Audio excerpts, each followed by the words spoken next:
right, we're back. We are back. I've been trying to think like how I do these streams. Given I'm doing them every day right now. And I think it gets to a point where when you start doing them, you're like, oh, I've got to like plan out what I'm going to say and cover certain points and things like that. But then I realize I'm doing it every day, and the only way I can do this every day is if I just start being a bit more normal, and I think caring a bit less about, in the least bad sounding way as possible, caring a bit less about like, oh, are the viewers going to like this? Are they going to dislike this, etc. I think I just gotta be myself and do what I would usually do at this time. So with that in mind, let's have a look at markets.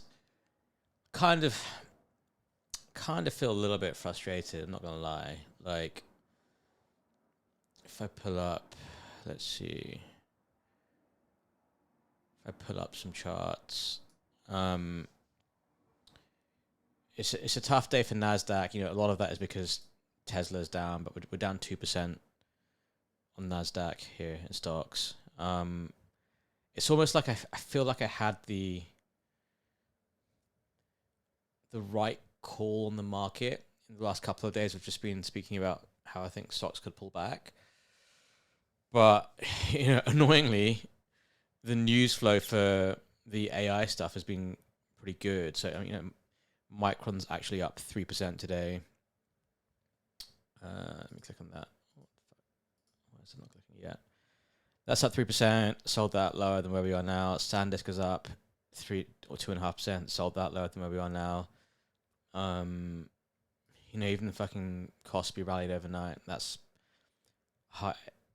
SK Hynix higher than where I sold. So it's just, this is all on the back of Google earnings. They had a Google stock was actually down. I think do you even have it here? It's probably down a bit today as well. Oh wow, down 7.5%. Might be a buy there actually. Right. Should we buy some Google? I like buying the stuff that is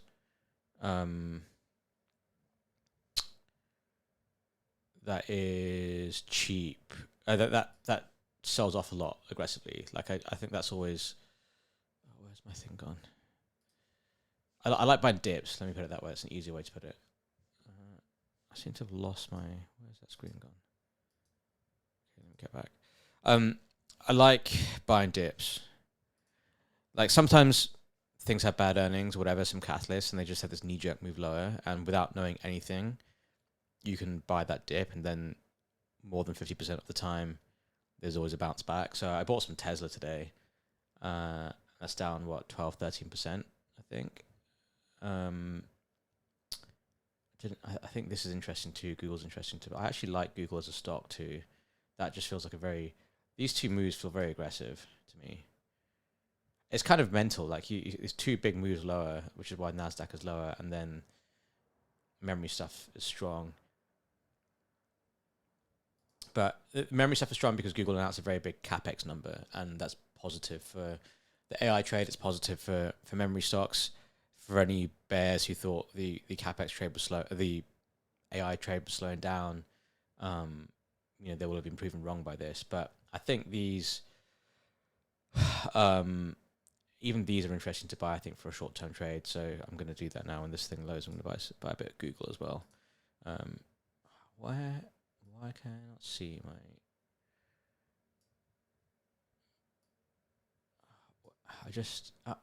Oh, here it is.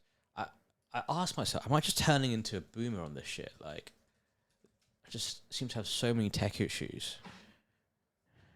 And like anyone who's in the space, my age, you will have grown up using tech all the time, early users of the internet, doing BitTorrent and all that stuff. The fact that you're in crypto shows you're a tech person. So I was like, I consider myself as like, I should be tech forward, but I keep having tech issues. So I've been asking myself recently, have I just turned into like a boomer or something? I don't really know. All right, Google. Let's see. I'm going to buy 50k worth of Google. How many shares is that? This is like, you could say this is basically pure gambling, by the way. I'm not going to trick myself into thinking I'm doing anything smart here.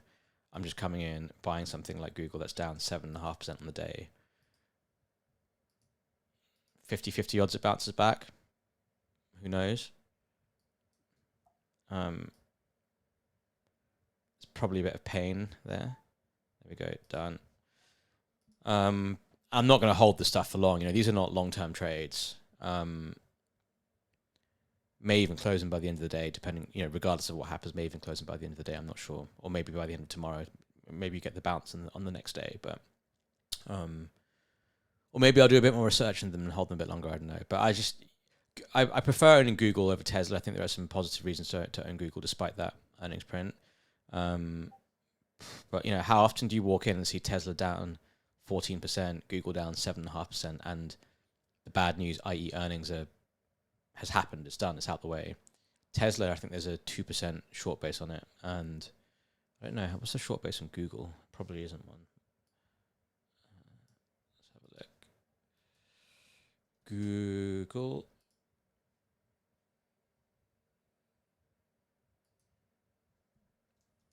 So I realize you guys can't see this full screen because you just see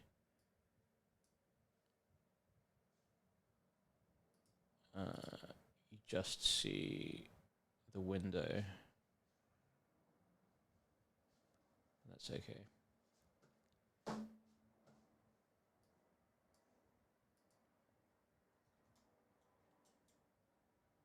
Short interest in Google is 1.4%, 1.5%, so not even really that big.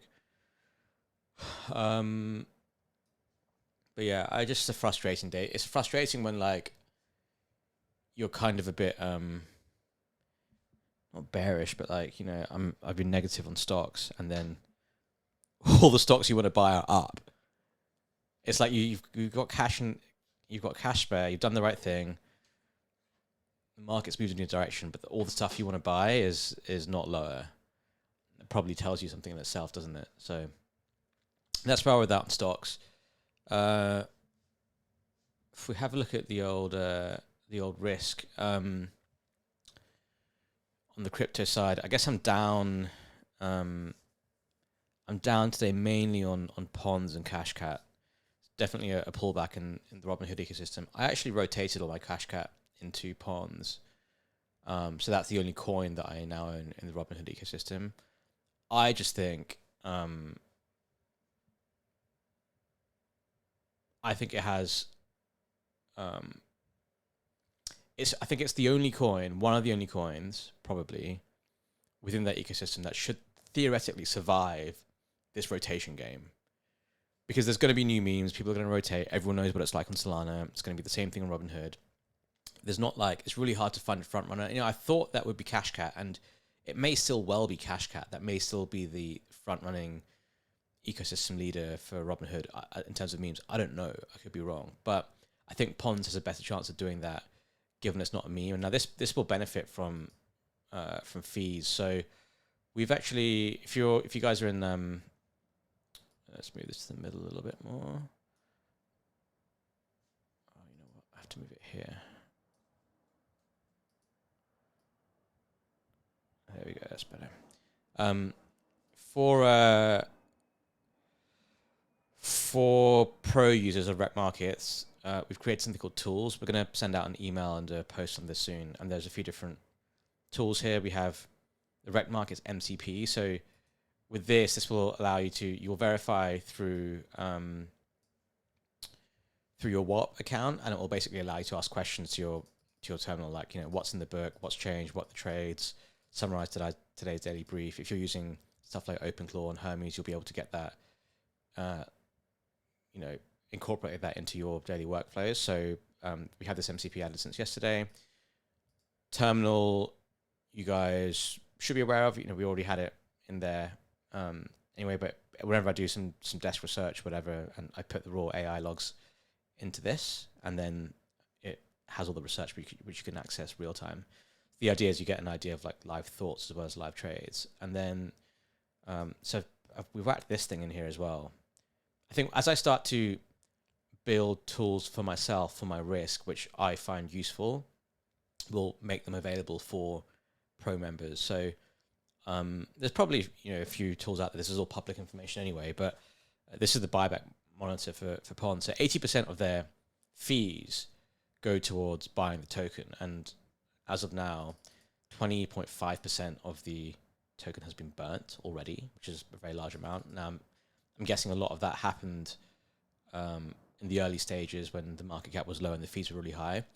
We're still at a point in time where if you annualize this number, the market cap is still very low to what the fees are. And as you can see here, there's 385K at the moment, and that number grows as they generate more fees.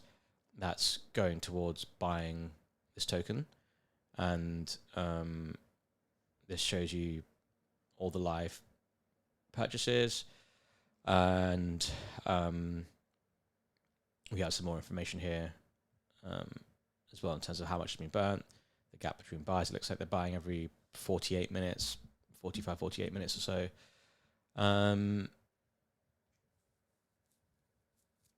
Interesting, the largest buy has only been 14 ETH. Wow. But yeah, I think this is a useful tool. And I guess what the point I'm trying to make here on this one is this will continue. And if you believe in the growth of the Robinhood ecosystem, you will see more coins get launched, right?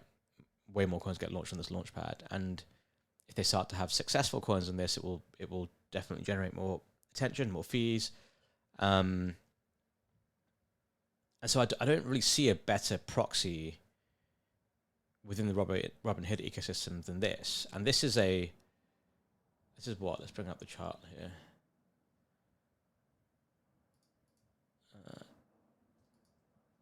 This is a $25 million market cap, something like that, I think, right now. $22 million FTV. It's obviously up a lot in the past few days, but this coin's been around for 10 days. It's very early. And the way that I view it is think back 2 years ago, and let's say you're not jaded by the trenches. If someone told you Robinhood, like the Robinhood, was going to do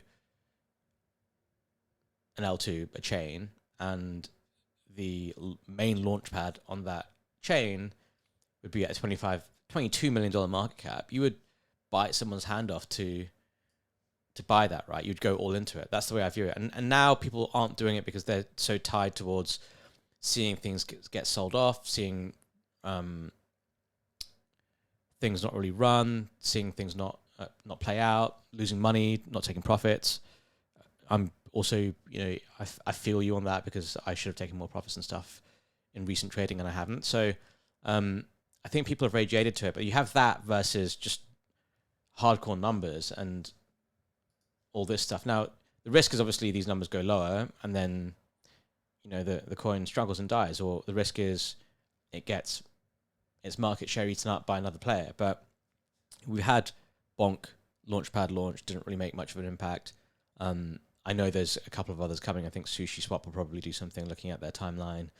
I think the Stonk broker guys will do one as well. But the longer they take to launch, the bigger the moat of PONS becomes, in my opinion, because people start to grow attachment to it. It's almost like a brand type thing, right? It's a loyalty type thing, and this is the one that feels most native to Robinhood ever since Noxa basically ended. So kind of like Pump Fund launched, right? And then there were tons of other clones, and none of those clones really made it. So I think this is a similar thing, and if you're taking a bet on the Robinhood ecosystem, you are then taking a bet on the activity continuing to increase, which means more coin launches, more volume. These things directly generate more fees and therefore more buybacks for PONS, and the numbers are here. And this is when something trades at a $22 million market cap, and look at how much liquidity it has. There's 621K worth of PONS on the offer side here, and there's literally 383K of it to buy that's being TWAPped over time. Now, while people are selling into it right now, maybe they're rotating to other stuff. GME was a big mover.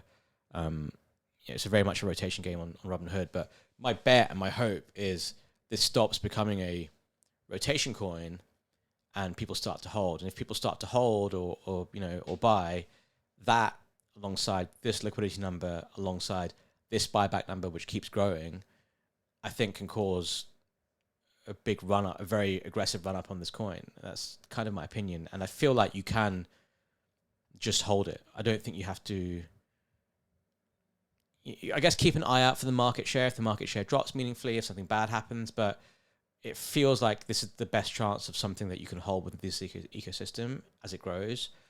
And this is my biggest bet, I think, on Robinhood. I'm just all in on this coin. I'm not gonna, you know what? I'm not gonna get involved in.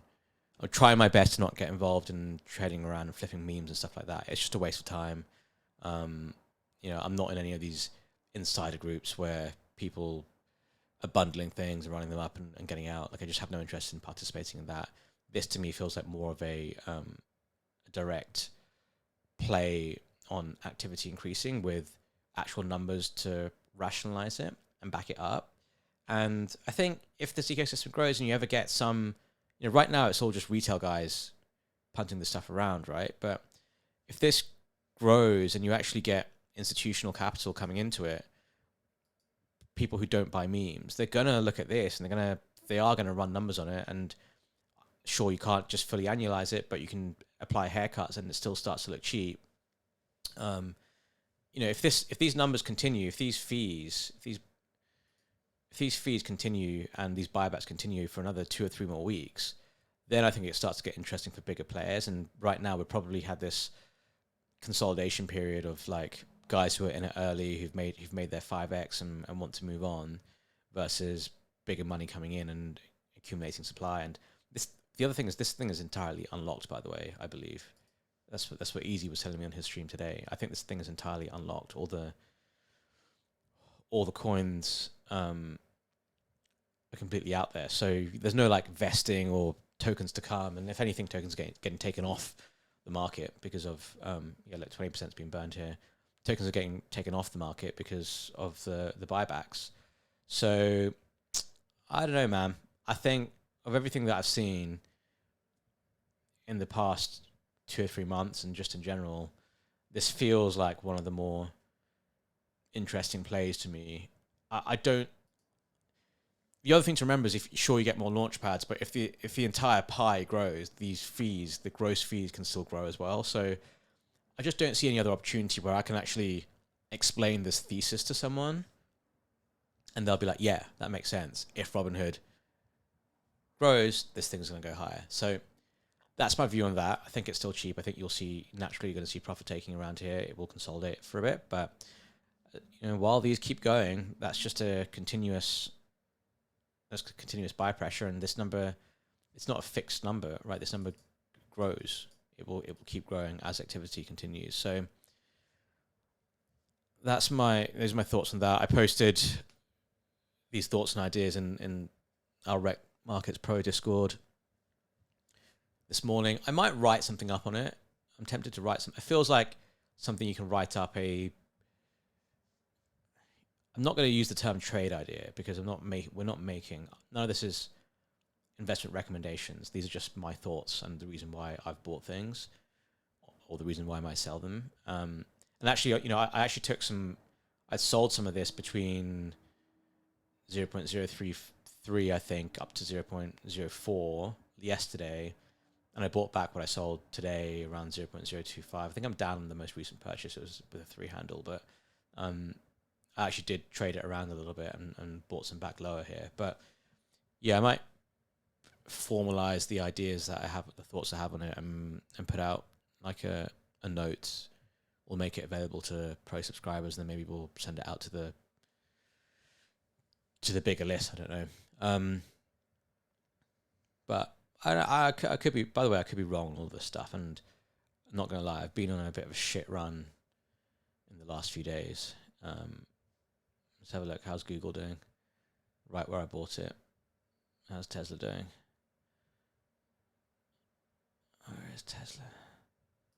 Oh, Tesla's not looking too good. That's a nasty candle. It's kind of mental because you watch these numbers. I think, fuck, I bought it at 328. Now it's down at 320. And then you look at your P&L. It's like, oh, I'm down 1.2k on it. And In crypto, I feel like the equivalent of that is like, I look at that, you look at a candle like that, and then you look at your position in crypto, it's like, fuck, I'm down like 20k on it or 15k on it. It's just so funny how stocks trade differently. Like 50k into Tesla or 50k into Google is such a small position compared to putting 50k into PONS, given that volatility, or any other, many other crypto things. It's just a different world in terms of risk. I like so when we with this MCP thing, I think some of you guys have plugged it into Claude and just been like, what's OSF like as a trader? And we've had some pretty negative comments from it, I think. Claude doesn't rate me as a trader so far. I'm trying to find, what does someone put into my, turn this fan off, blowing into my eyes, making me cry. People are going to think I'm crying because I'm losing money. Where is it?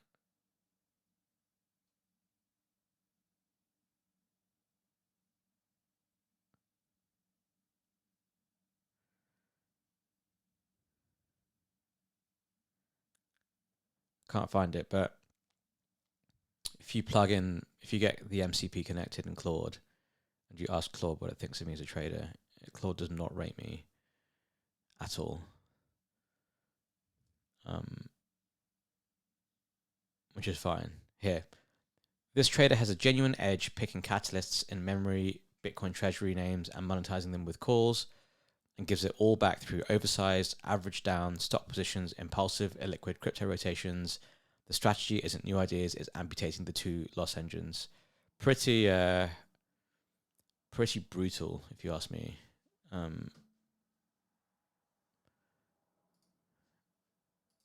Pretty brutal, but it's kind of not wrong, but I just, you know what? As I spoke, one thing is true. The thing that's true is to not give away P&L. Like if I've had a good win on stuff, then just, I think probably what I need to do is chill for a bit and not immediately try to multiply it. Like on, like a MicroStrategy and Micron, I think I made like 200k on just call options into earnings, and I monetized it as well. I wasn't greedy about it. Monetized it, went back lower, and then all I had to do really was just chill for a bit. And instead of that chilling, I bought back into the stock, and then when it went down, I had to got into a position where I had to basically stop out, and then I stopped out, and the thing rallied.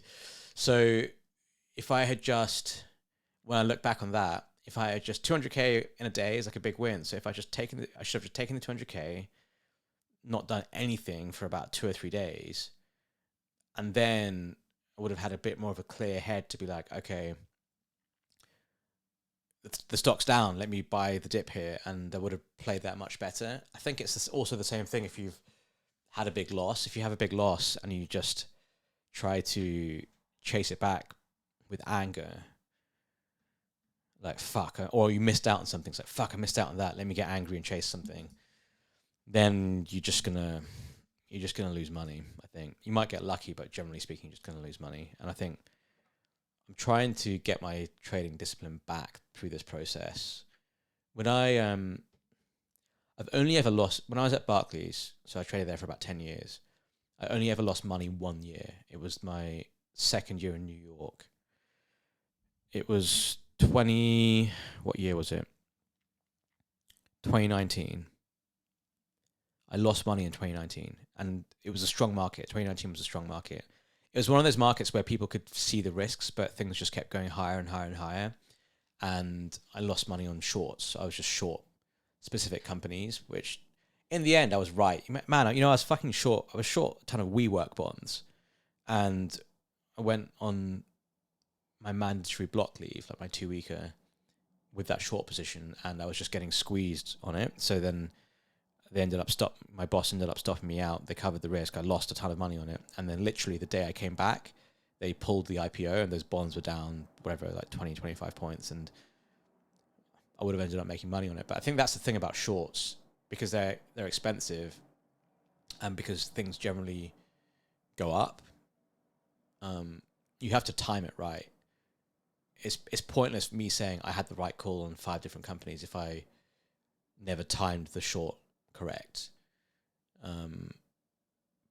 But yeah, that was the year, the only year I've ever lost money in, and my boss pulled me to the side and said, I still remember it, and I think I'll probably always remember this, because I think that was a turning point for me. He said, you display so much discipline in all aspects of your life, like I work out a lot, I'm pretty healthy, all that kind of stuff. And he says, but you just don't do it for whatever reason. You don't do it when you trade. Like, you get really put on big risk, buy higher highs, sell lower lows. Like, you just don't display any discipline in trading. And if you did, I think you'd make a lot more money. It's like sometimes you have really good calls or do really good trades, and then you make good money on day 1 and day 2, and then by day 3 or day 4 you've pissed it all away just doing stupid shit. So that really struck home with me, where it's like, it's not like I don't have an addictive personality. Like, I'm not addicted to gambling. I don't do any gambling, actually.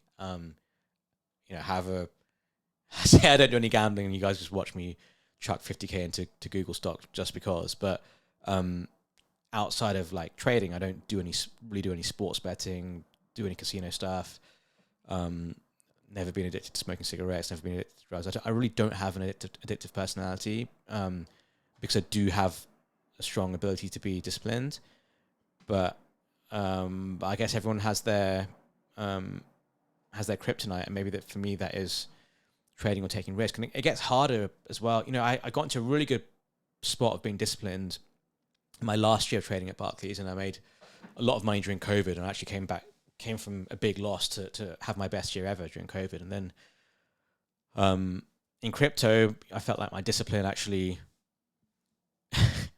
living carpets in the Discord. Did you just say he doesn't do any gambling? Yeah, I don't know who the fuck I'm kidding here, actually. Just with a straight face of, I just told you guys I don't do any gambling. What I mean is I don't do any like casino stuff or betting. I don't do any sports betting, stuff like that. And I tell you, I bet on stuff that I feel like I have an edge in, which is the exact same thing a sports bettor or a casino person might tell you. But anyway, what was I saying?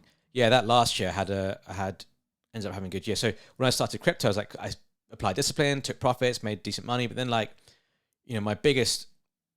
wasn't really my biggest loss, but my biggest missed opportunities were the stuff that I just sold too early and should have held on to. And then, obviously I went on to make a lot of money on apes and WIF and Pepe and that kind of stuff, and MOG. And I made money on those a lot. For me, that was life-changing money from just holding on for months. Held on for many, many months through massive drawdowns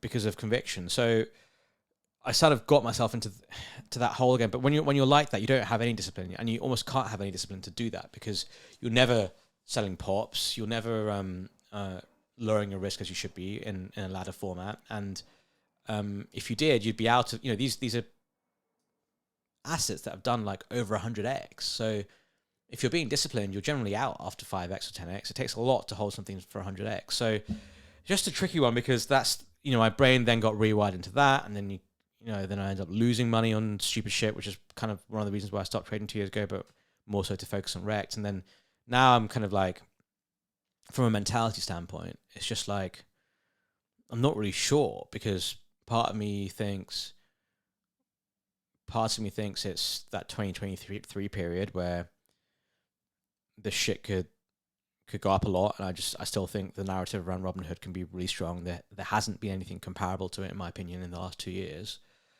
And if we were here in 6 months' time, and there were like $1 billion coins in Robinhood, that really would not surprise me. Would that surprise you if there were $1 billion coins in Robinhood, like the Robinhood, in a strong crypto market? That wouldn't surprise anyone. And then, so it's like, if I say too disciplined, then that's where you miss out on that stuff. And then on the other hand, it's like, oh fuck, I wish I sold that there. I wish I sold Cashcat at 250. I wish I sold this there. So yeah, it's a tough one to really figure out what to do. And I guess the answer is you're meant to sell some and always keep the moon bag. But I think that's where the discipline comes in. You know, you get too greedy thinking, well, I have my whole full position now. If it does another 2x, I'm going to double this entire stack. And now I'm going to turn like 100K to 200K and then 200K to 400K and then 400K to 800K. And then you get to that point. It's like, oh, I want to make $1 million from this. I'm going to hold on for $1 million. It's dangerous. It's a dangerous game to play, but once every 4 years it works, doesn't it? And just the question is when do we get that again? I don't know. It's that all of that. I guess all of those parts of it are the gambling and luck element of it. And I think my goal really is to try and be a bit more disciplined around stuff. I think I'm not looking to do a trade where I'm 7 figures in something and I'm holding out for a 10x, you know, I'm riding out for a 10x, or I'm, you know, I put 100K in something, then it gets to 7 figures and then I'm trying to, you know, 4 or 5x that. I don't know if we're definitely not in those markets right now. Although we may get back to them, I'm not sure. Sorry, 1 second. Got people knocking on the door. I don't know. Yeah, I don't know if we will get back to it, but I don't. Okay, let me rephrase this. We'll definitely see it again, but am I gonna have the ability to get it right again?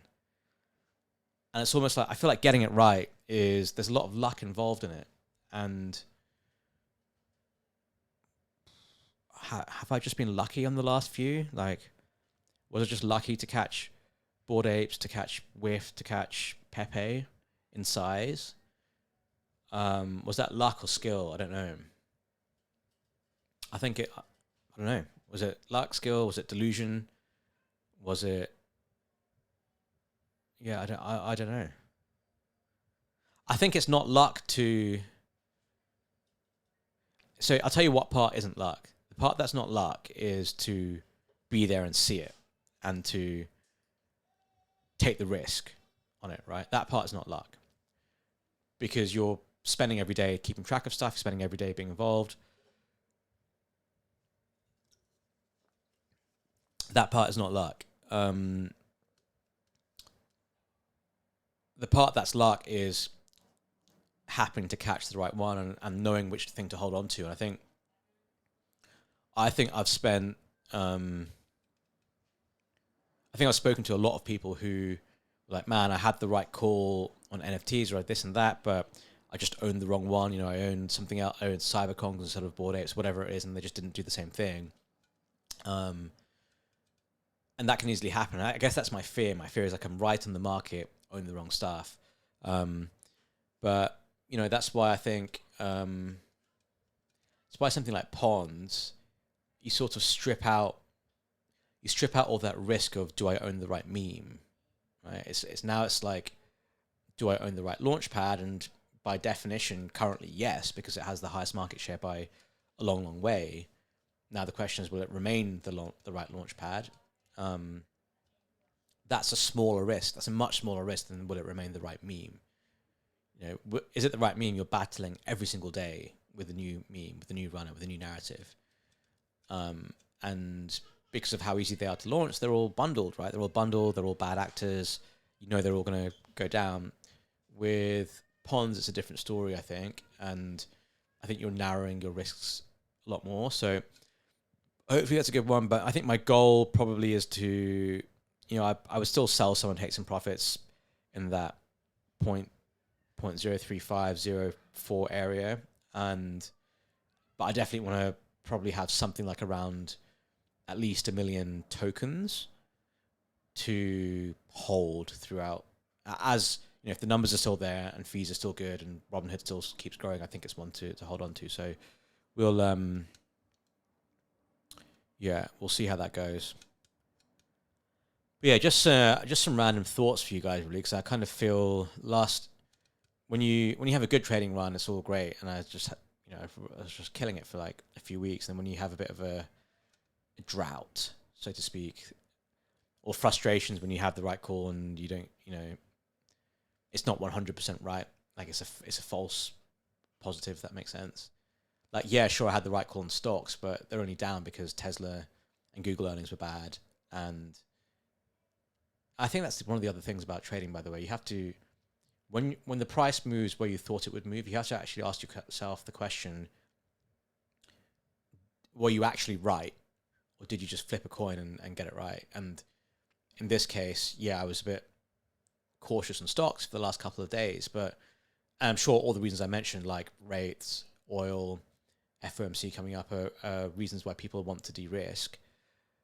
But at the end of the day, it was specific to two companies reporting bad earnings that's caused the NASDAQ to drop, while the stocks I was wanting to pick up cheaper are actually higher. So it's kind of like, it's a false positive, right? Like you strip out all the rationale and the thinking behind it and just say OSF said stocks were going to move lower, they're down 2.5%, and if I was a LARP, I would be posting on X saying, hey, I called this down 2.5%, you should listen to me, everyone subscribe to my paid group. Like, I'd be saying that shit. But fortunately, I'm not a LARP, and I'm just honest, and I think I'm the half right. The reaction to it is I think the stuff that I said. It's like people feel a bit nervy and panicky, but it's really contained to a couple of names, isn't it? So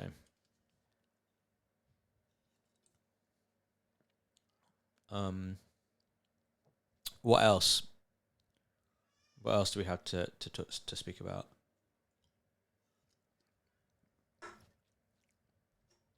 If anyone has any questions, by the way, please feel free to ping them.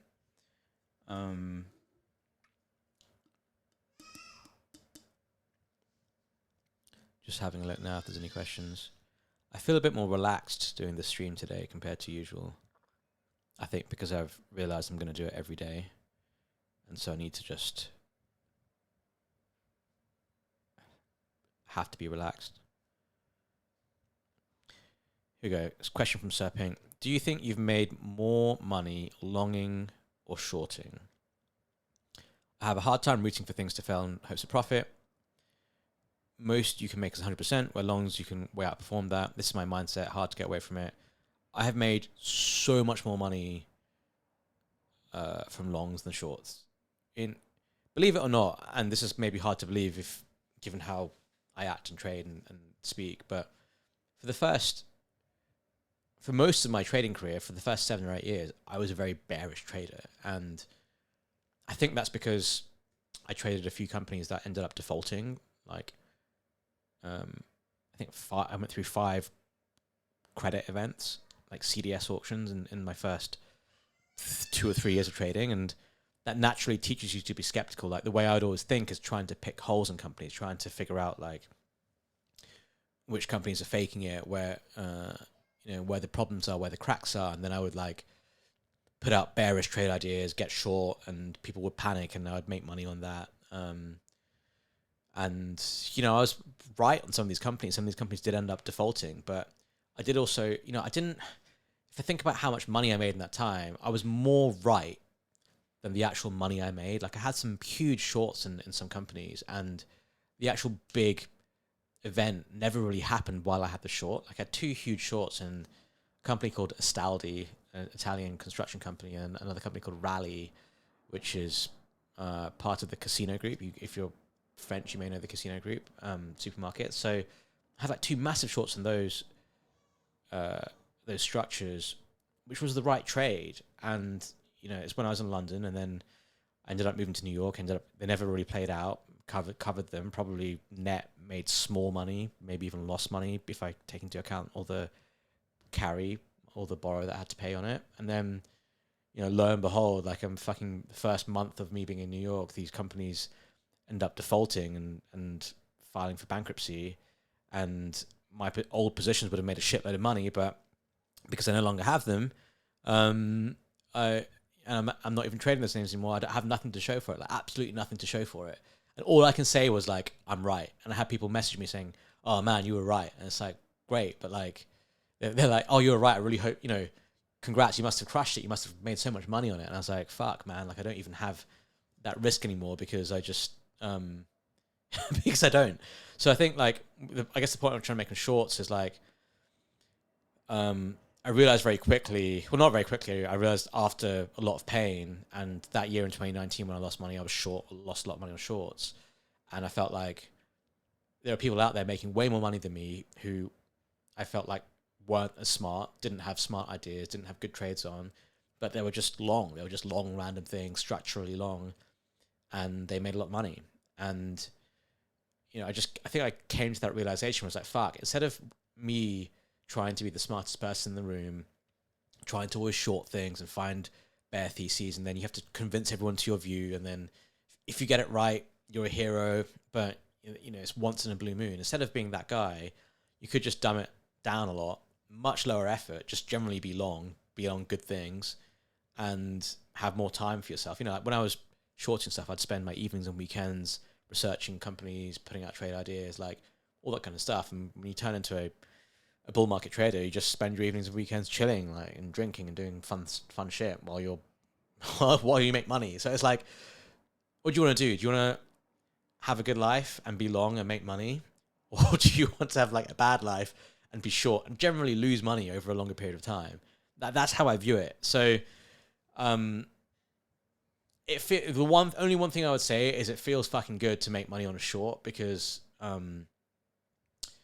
you have, you know, you spotted something that no one else spotted, and you were right, and it plays out, and then you get this. I think you get this higher level of respect, if you like, and it's kind of like Michael Burry, right? He's had terrible calls for most of his entire career, but people will always remember him for The Big Short, the one thing that he did get right, because he was contrarian and he had it in size and he was fucking right and made a shit ton of money. So he's never not going to be remembered for that, even if he's just been awful for the last decade plus. And yeah, that's the thing about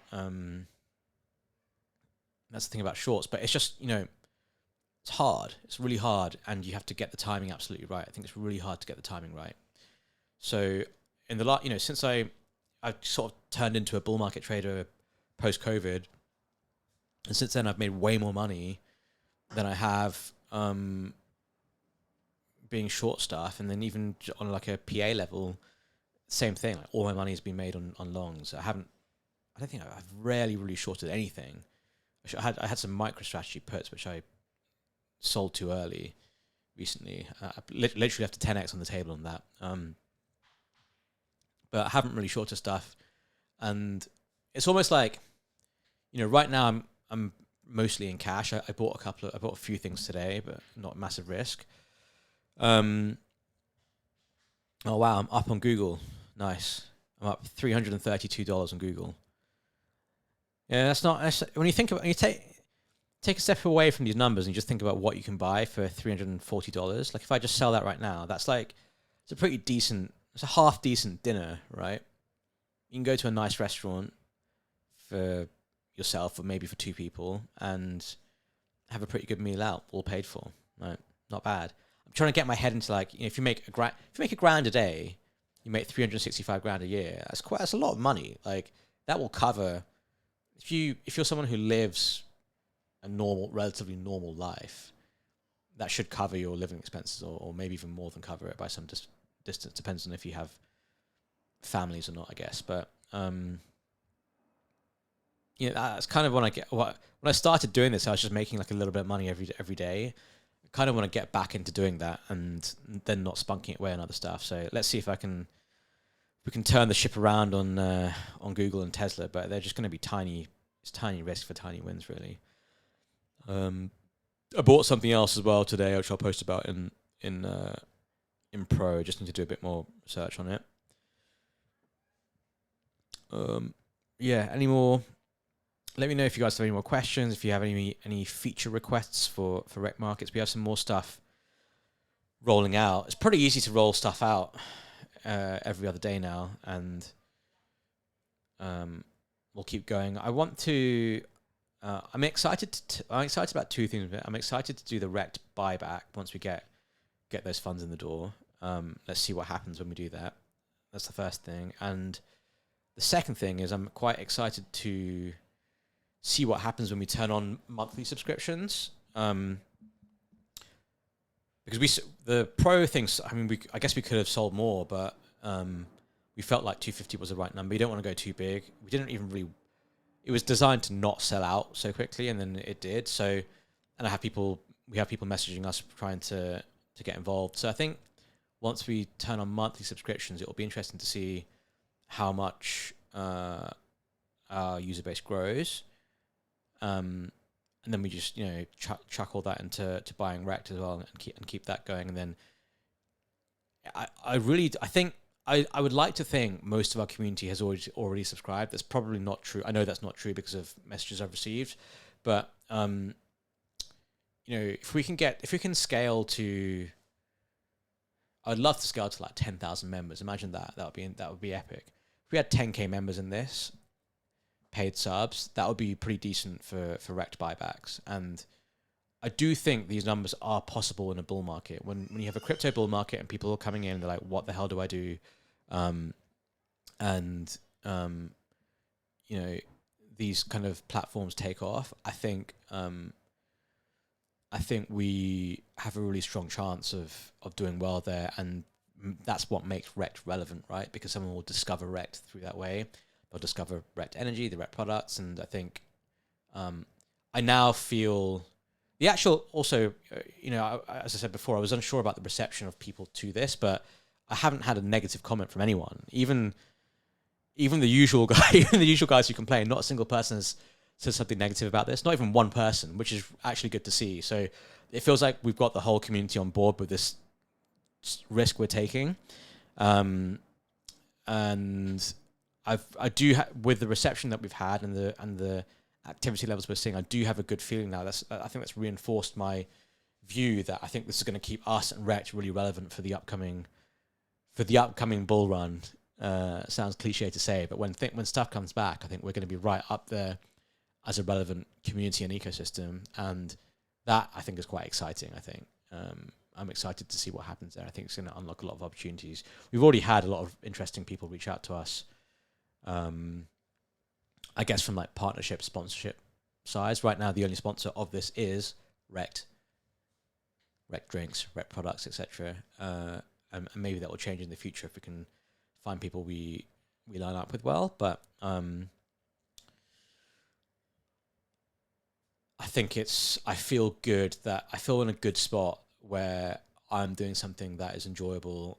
I'm doing something that's accretive to the Rekt ecosystem, that's beneficial to our community, and that I think is going to continue to increase the value of the Rekt brand. And I hope people see that vision and are behind it. And maybe now, compared to if you're a Rekt coin holder, maybe now compared to a month ago, you feel a bit more like you see the story or see the vision. I think a month ago, I wouldn't blame anyone for having sold or whatever, because just the market has been the market, and then you need to see a clear story for a reason to hold. I think we had to add another dimension to what we're doing, which is what we've done. So I'm happy about that, and I do think the next few weeks and months are going to be interesting in crypto. It's going to be interesting for Rekt. It's going to be interesting for markets. I'm flat-ish stocks now, but I'm still very bullish over the next 6, 12 months, years to come. And delayed. I better check that. But let's call it a day. And I will be back again tomorrow, same time, 11 a.m. Eastern time. We'll see how these Tesla and Google trades play out. I have a feeling that by the end of the day, I'll be up on both. I'm up smalls on Google. Not quite yet on Tesla, but I have a feeling I'll be able to, even if I take home like a couple of grand of that, it sounds stupid, it sounds dumb, but a couple of grand is a night at a 5-star hotel, right? That's not bad. You take that, do that 5 times, you got yourself a nice holiday. So, start thinking about it that way. Another thing I want to do actually is when I do have wins, I want to, this number here on the right hand side of my screen is my portfolio NAV. So that includes money that I've put in. So if I put in another 100K, that NAV will go up by 100K. That's not necessarily profit. My year-to-date profit is now minus 28K from having been up 300 or 400, even 500 at one point, I think, intraday. But I also want to have wins. I want to like take money out, right, and just try and, I guess, try and show discipline for other people as well, where it's not just about running up a number as high as possible to then lose it all. It's also about like banking wins and withdrawing money from the portfolio. So I do want to do that, and I don't know, I'd put it into a savings account, I guess. I don't know what I'll do with it, but I do plan on doing that as well when we start doing well. Because like I think one thing I did do well. Well, one thing I've done well in both of the previous cycles is taking profits. You know, we sold the apes, sold Pepe, sold Morg, and then sometimes you don't see those in action, or you see them after the fact. Whereas now you can start to see. It's like, oh, cool, if you made 100K on this, now we took out 50K, and it's off the risk and in fiat. I think it's good to see that stuff. Good to be disciplined, because I would like to see more people in our community make life-changing money. Nothing would make me happier than seeing that.